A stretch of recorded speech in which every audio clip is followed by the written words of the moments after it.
John chapter 11. Now a man named Lazarus was sick. He was from Bethany, the village of Mary and her sister Martha. This Mary, whose brother Lazarus now lay sick, was the same one who poured perfume on the Lord and wiped his feet with her hair. So the sisters sent word to Jesus, "Lord, the one you love is sick." When he heard this, Jesus said, "This sickness will not end in death. No, it is for God's glory, so that God's Son may be glorified through it." Now Jesus loved Martha and her sister and Lazarus. So when he heard that Lazarus was sick, he stayed where he was 2 more days. And then he said to his disciples, "Let us go back to Judea." "But Rabbi," they said, "a short while ago the Jews there tried to stone you, and yet you are going back?" Jesus answered, "Are there not 12 hours of daylight? Anyone who walks in the daytime will not stumble, for they see by this world's light. It is when a person walks at night that they stumble, for they have no light." After he had said this, he went on to tell them, "Our friend Lazarus has fallen asleep, but I am going there to wake him up." His disciples replied, "Lord, if he sleeps, he will get better." Jesus had been speaking of his death, but his disciples thought he meant natural sleep. So then he told them plainly, "Lazarus is dead, and for your sake I am glad I was not there, so that you may believe. But let us go to him."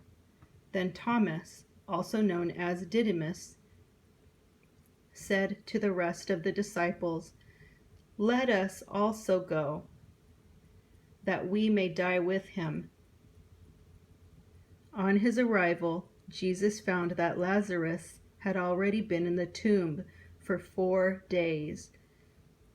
Now Bethany was less than 2 miles from Jerusalem, and many Jews had come to Martha and Mary to comfort them in the loss of their brother.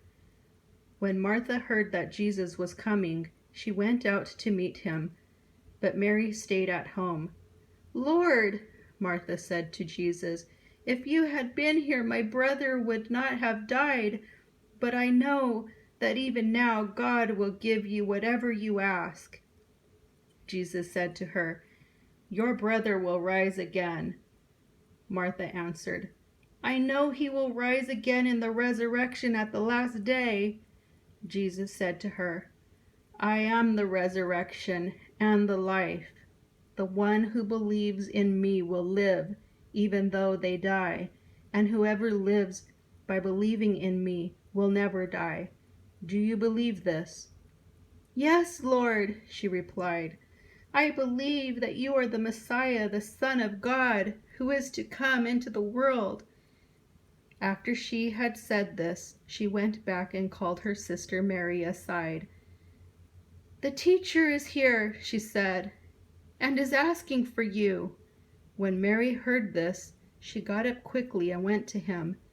Now Jesus had not yet entered the village, but was still at the place where Martha had met him. When the Jews who had been with Mary in the house, comforting her, noticed how quickly she got up and went out, they followed her, supposing she was going to the tomb to mourn there.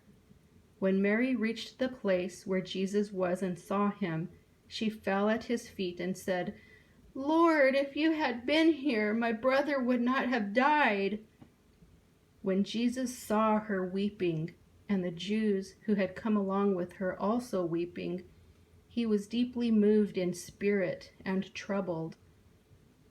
"Where have you laid him?" he asked. "Come and see, Lord," they replied. Jesus wept. Then the Jews said, "See how he loved him?" But some of them said, "Could not he who opened the eyes of the blind man have kept this man from dying?" Jesus, once more deeply moved, came to the tomb. It was a cave with a stone laid across the entrance. "Take away the stone," he said. "But Lord," said Martha, the sister of the dead man, "by this time there is a bad odor, for he has been there 4 days." Then Jesus said, "Did I not tell you that if you believe, you will see the glory of God?" So they took away the stone. Then Jesus looked up and said, "Father, I thank you that you have heard me. I knew that you always hear me, but I said this for the benefit of the people standing here, that they may believe that you sent me." When he had said this, Jesus called in a loud voice, "Lazarus, come out!" The dead man came out, his hands and feet wrapped with strips of linen and a cloth around his face. Jesus said to them, "Take off the grave clothes and let him go." Therefore, many of the Jews who had come to visit Mary and had seen what Jesus did believed in him. But some of them went to the Pharisees and told them what Jesus had done. Then the chief priests and the Pharisees called a meeting of the Sanhedrin. "What are we accomplishing?" they asked. "Here is this man performing many signs. If we let him go on like this, everyone will be believing in him, and then the Romans will come and take away both our temple and our nation." Then one of them, named Caiaphas, who was high priest that year, spoke up. "You know nothing at all. You do not realize that it is better for you that one man die for the people than that the whole nation perish."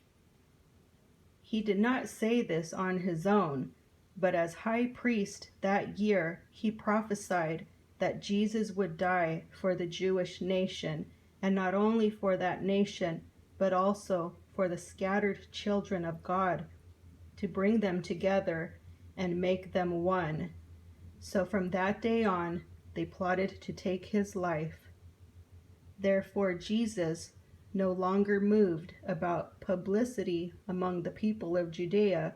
Instead, he withdrew to a region near the wilderness, to a village called Ephraim, where he stayed with his disciples.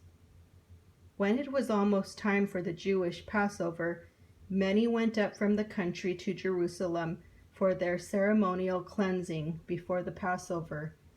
They kept looking for Jesus. As they stood in the temple courts, they asked one another, "What do you think? Isn't he coming to the festival at all?" But the chief priests and the Pharisees had given orders that anyone who found out where Jesus was should report it, so that they might arrest him.